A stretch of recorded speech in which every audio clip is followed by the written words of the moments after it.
सारे लोग होंगे यहाँ पे जिनको सोशल साइंसेस पसंद होंगे, मैथ्स और साइंस एकदम पल्ले नहीं पड़ता होगा, है ना। और कई सारे लोग ऐसे होंगे जिनको मैथ्स और साइंस के अलावा कुछ नहीं पल्ले पड़ता होगा, है ना, ऐसे लोग। लेकिन जब बोर्ड एग्जाम आता है तो हर व्यक्ति हर सब्जेक्ट पढ़ता है ना। सोशल साइंस के भी लोग कोचिंग कर लेते हैं कि नहीं कर लेते हैं कि हमें एकदम समझ नहीं आता, कोई पढ़ा दे।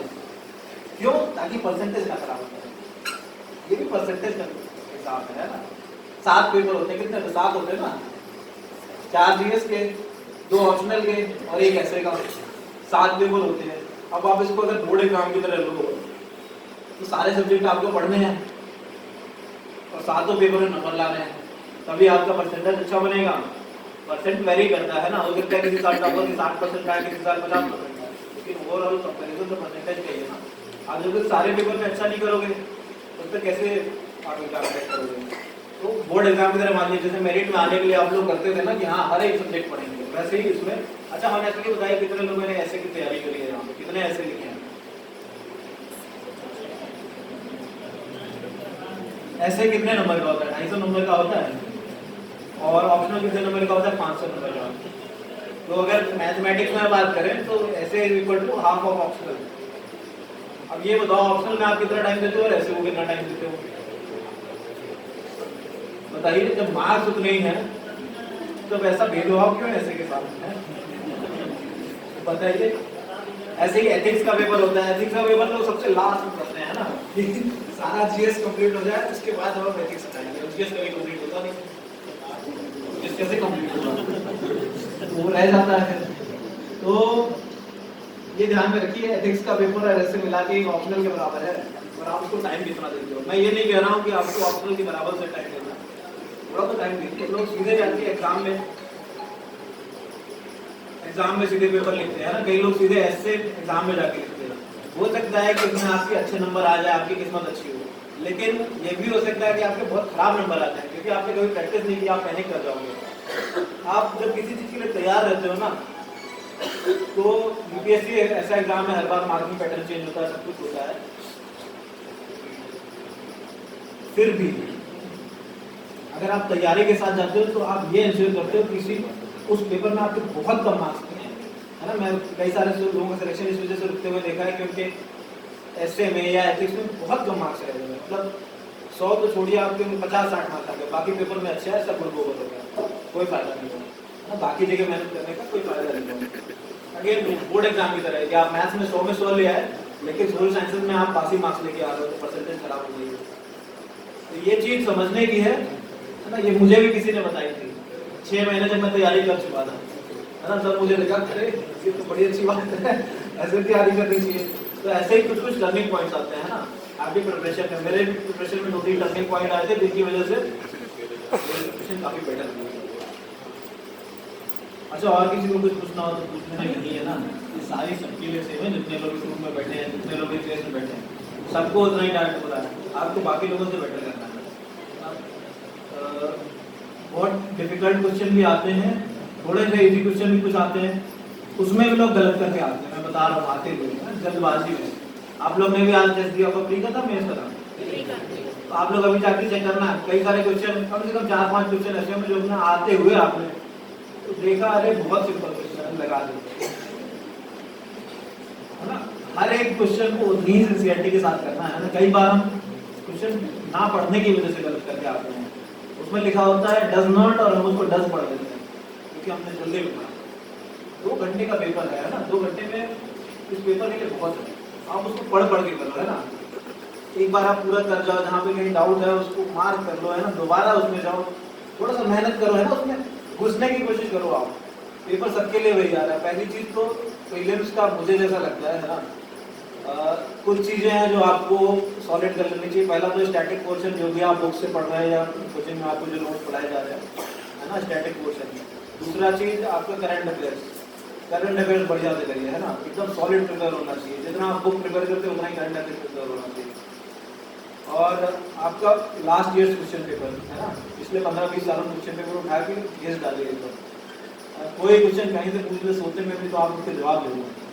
इस लेवल पर प्रिपरेशन होना चाहिए ना। ये 3 चीजें आप कर लोगे और इसके बाद बचा टेस्ट की, ये चाहिए। ये 4 चीजें आप कर लोगे, आपका कोई भी सिलेक्शन रोक नहीं सकता, कोई नहीं हो सकता, है ना, क्योंकि इतनी 4 चीजें सब लोग कर नहीं पाते। मोस्टली होता ये है कि एग्जाम देने जाते हैं हम लोग, कहते हैं सारा पार्ट ऑफ करंट अफेयर्स आ गया, हम तो स्टैटिक का इस बार स्टैटिक आ गया, हम करंट अफेयर्स पढ़ के गए थे, पिछली बार करंट अफेयर्स आता है। नहीं, यूपीएससी को ब्लेम करने से कुछ नहीं होगा, कोचिंग को ब्लेम करने से कुछ नहीं होगा, अपने पेरेंट्स को ब्लेम करने से कुछ नहीं होगा, अपने स्कूलिंग को ब्लेम करने से कुछ नहीं होगा। अरे हम तो हिंदी मीडियम में पढ़े थे, मतलब पैटर्न इंग्लिश मीडियम का चल रहा है इस समय, बायस है ना, कुछ नहीं, हम कुछ नहीं कर सकते यार। सीधी सी बात है, जो आ रहा है उसको टैकल करना है, उसके लिए फुल्ली प्रिपेयर्ड रहना है। समझ लीजिए ना, बॉर्डर पे युद्ध होता है, बाद में जाके कोई सेना उस समय कोई कहे कि नहीं वो हमें हथियार सही नहीं दिया था, नहीं उस समय तो देखो जो दिया है उसको इस्तेमाल कैसे करना है, तैयारी पूरी होती है। ठीक है, ये 4 चीजें बताई मैंने, ये आप सॉलिड करो, एकदम सॉलिड, है ना। 4-5 रिवीजन कम से कम चाहिए होता है स्टैटिक पोर्शन में, और रिवीजन बहुत इंपॉर्टेंट है।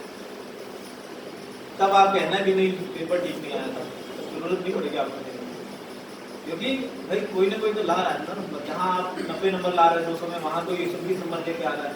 और मैं कह रहा हूँ कि दिमाग में इतना फर्क नहीं होता, ये पेपर ऐसा नहीं जिसमें दिमाग के फर्क से कुछ होता हो, है ना। कोई मैथमेटिक्स होता, फिजिक्स होता, तो मैं समझ सकता हूँ कि भाई किसी का थोड़ा सा आईक्यू लेवल जाता है, किसी का कम होता है, उससे फर्क पड़े। नहीं, इस पेपर में उससे कुछ फर्क नहीं पड़ता। सी सेट होता तो भी मैं मानता हूँ उसमें थोड़ा सा फर्क पड़ता है, कोई थोड़ा ज्यादा शार्प माइंड है, किसी ने उस लेवल की तैयारी ज्यादा कर रही है, इसमें तो कुछ नहीं है, इसमें कोई शार्पनेस तो कोई थोड़ा ना है। बताइए आप लोग, कुछ ऐसा लगता है कि नहीं ज्यादा हमारे पास दिमाग होता तो हम इसके अंदर से कुछ निकाल लेते, ऐसा कुछ है नहीं है ना। तो ये आपको प्रिपरेशन लेवल पर ही करेगा, और किसी को मत क्रिटिसाइज करिए, खुद को करिए, जरूरत से ज्यादा मत करिए, अपना क्रिएटिवली क्रिटिसाइज करिए कि मैंने गलती कहाँ पर की। टेस्ट सीरीज देने के बाद हम कभी उस पेपर को उठा के नहीं लिखते, टेस्ट सीरीज देने के बाद ही असली चीज स्टार्ट होती है। टेस्ट सीरीज देने के बाद जाके देखिए कि कितने क्वेश्चन मैंने एकदम बेकार में गलत कर दिए जो मुझे आते थे, है ना। कितने क्वेश्चन ऐसे थे जो मेरे शायद एक ऑप्शन की वजह से छूट गए, कुछ कमी रहेगी मेरी तैयारी में, और कितने क्वेश्चन ऐसे थे जो मुझे बिल्कुल नहीं आते थे। उन क्वेश्चन को टिक मार्क कर लीजिए, अगली बार जब रिवीजन करिए उस सब्जेक्ट का, तो वो क्वेश्चन भी आपके रिवीजन का पार्ट बन जाए। पूरा पेपर मत करिए रिवाइज, पूरा पेपर रिवाइज करने बैठेंगे तो फिर तो हो गया, है ना। 10 पेपर दोगे आप कहाँ पे रिवाइज करोगे, लेकिन 100 क्वेश्चन के पेपर में आपको मुश्किल से 10 क्वेश्चन ऐसे मिलेंगे जो आपको बिल्कुल नहीं आते थे, मतलब बिल्कुल भी नहीं आते थे, उनको टिक कर लीजिए, उनको अपने रिवीजन का पार्ट बनाइए। रिवीजन जितना ज्यादा करेंगे उतना सॉलिड हो जाएगा, ठीक है।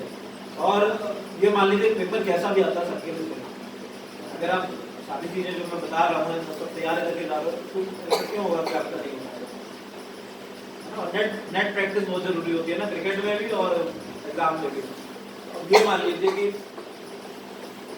टेस्ट सीरीज बहुत इंपॉर्टेंट है मेरे हिसाब से ना, कई लोगों को टेस्ट सीरीज की जरूरत नहीं पड़ती, बट मुझे लगता है एवरेज बनने के लिए टेस्ट सीरीज बहुत जरूरी है। मान लीजिए कि वर्ल्ड कप कोई खेलने जाए सीधे नेट प्रैक्टिस करके, है ना, कोई मैच ना खेले, कोई टूर्नामेंट ना खेले तो कैसा लगेगा।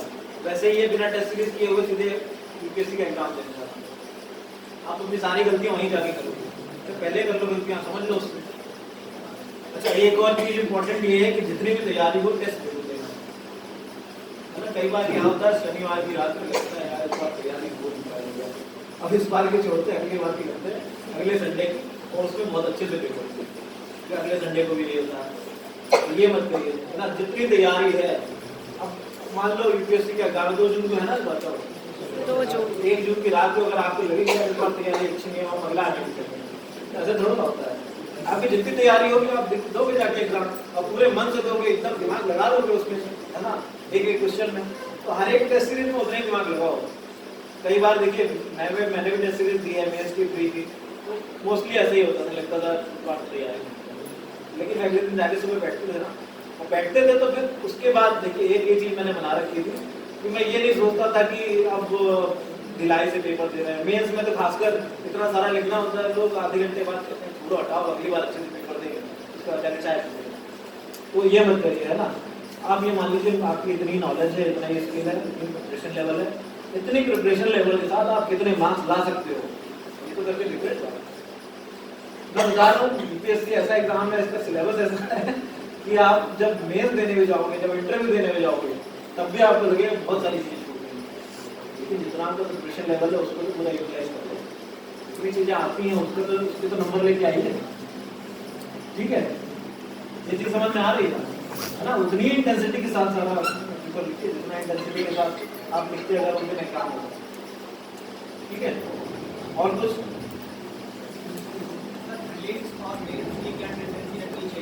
पेपर से कितने फिलिप्स के पेपर से कितने दिन पहले मेंस की यहाँ से स्वर करें?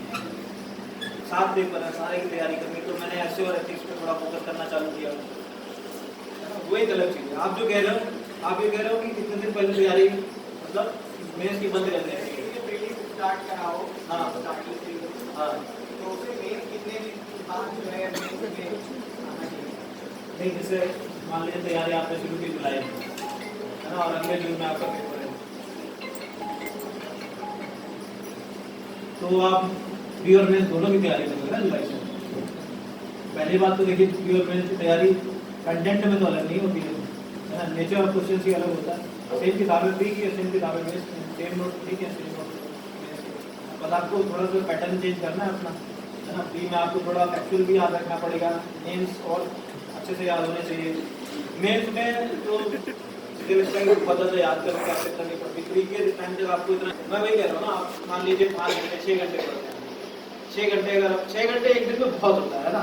आप एग्जाम टाइम पे जाओ, जब 1 महीना बचाओ, 15 दिन बचाओ, तो आप 10 घंटे चालू कर दो, है ना। लेकिन ऐसा ना करो कि शुरू से ही 15-15 घंटे बैठना है और पढ़ कुछ नहीं रहा है, क्योंकि नहीं हो सकता, है ना। ह्यूमन माइंड है, इतने सालों से रिसर्च हुआ है इसके कि भाई एक लिमिट से ज़्यादा काम नहीं कर सकता, है ना। फिर उसकी एफिशिएंसी डाउन हो जाएगी।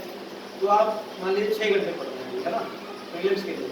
आपने सोचा मैं 6 घंटे प्रीलिम्स के लिए रोज पढ़ूंगा और मेरी तैयारी नहीं करूँगा, क्योंकि मैं रोज 6 घंटे पढ़ता था। अब 6 घंटे प्रीलिम्स के लिए पढ़ो, 1 घंटा आगे। तो आपकी प्री की तैयारी भी कहीं इफेक्ट नहीं हो रही है। कम से कम 1 महीना पहले तक तो आप करते ही रहे ना, अगर बहुत भी आपको लग रहा है कि कभी आपके साथ ऐसा भी हुआ है कि जैसे आपको आ रहा हो क्वेश्चन ही नहीं समझ में आ रहा हो, पूछना क्या चाह रहा है? बिल्कुल ज़्यादा क्वेश्चन होते ही रहते हैं, तो दोबारा पढ़ते क्वेश्चन, है ना, दोबारा पढ़ेंगे।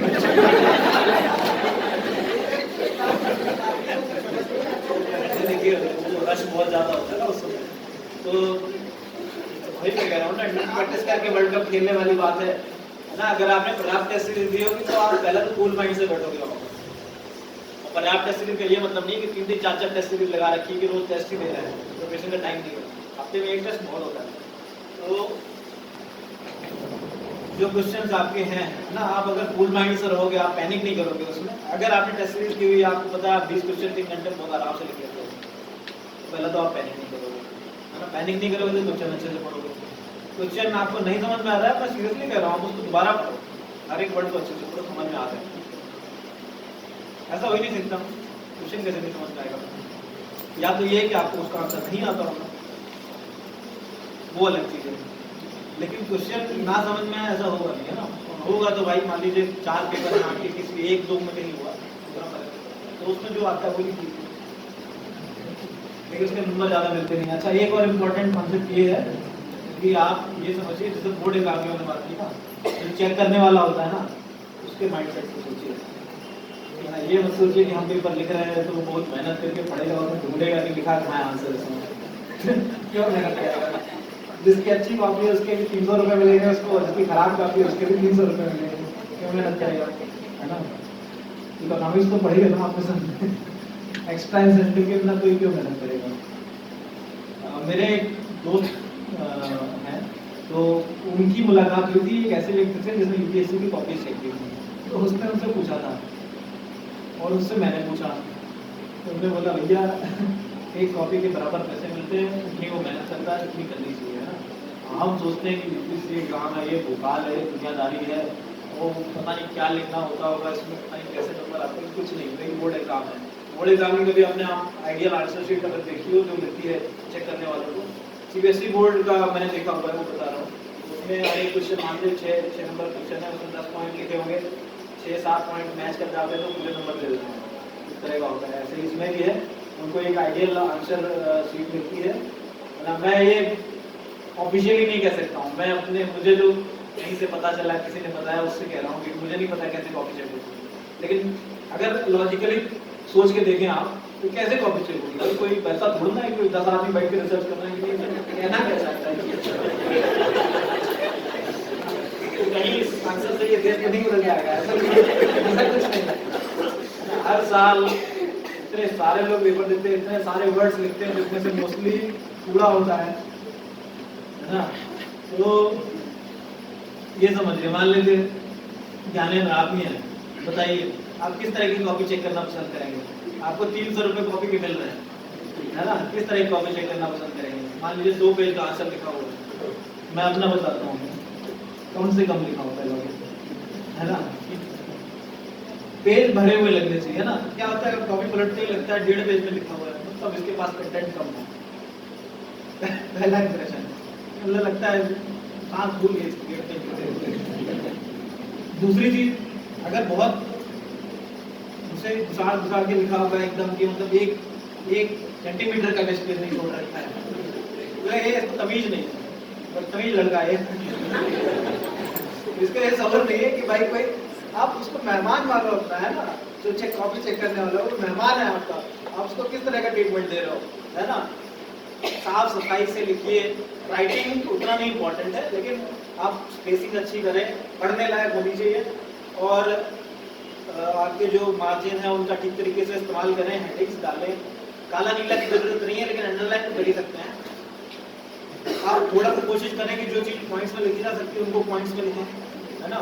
पैराग्राफ्स का कम से कम इस्तेमाल करें। अब